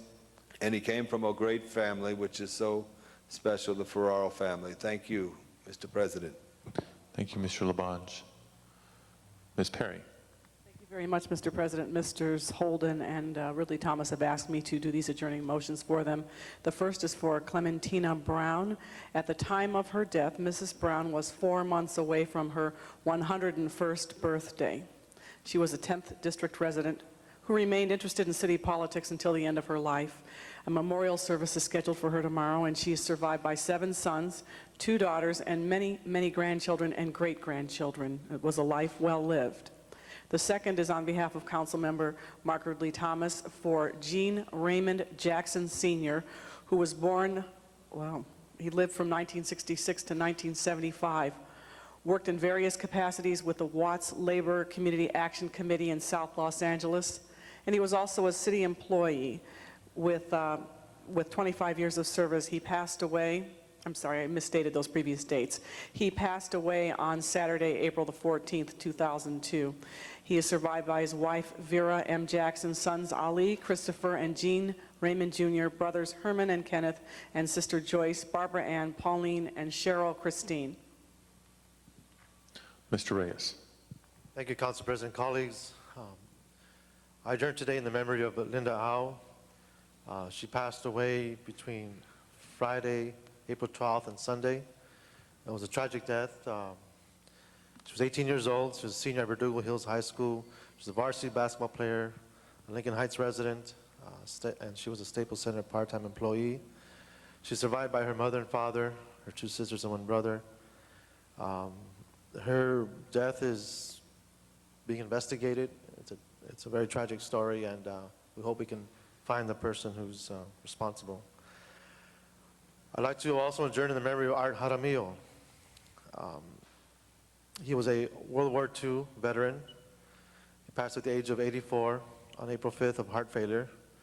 An Army veteran who left the armed forces with the rank of sergeant. He was a lifelong resident and a true advocate for the Highland Park area. He was a member of the Highland Park Coordinating Council and was honored 2 years ago as the Grand Marshal at the annual Highland Park Parade. He's proprietor of Jaramillo Real Estate and a veteran of foreign wars. He's also a member of the American Legion and the Chamber of Commerce. I just think it's important that we recognize that Mr. Jaramillo is one of those individuals who gave their life for our country. In the Latino community, you have a high number, a disproportionate number of deaths and heroes that have given up their lives for this country, and I just thought it was something that our young people should be aware of. He is survived by his sons, Chris, AJ, and Richard, his daughter, Maria Elena, wife, Olivia, and his grandchildren, Christopher, Casey, Michael, AJ, Ryan, Steve, and Stephanie. Mr. Labange. Second that. A.J. Jaramillo is a building and safety inspector for the city of Los Angeles and a very dynamic contributor to the community. So I'd like to add to that. It was a beautiful tribute, Ed. Any others? I'd like to also sign on to Mr. Reyes's motion for the young woman who went to Verdugo Hills High School in my district, and to know that we're thinking of their family and the students at Verdugo Hills High who are having a difficult time dealing with this death today. Thank you. Mr. Clerk, please call the roll.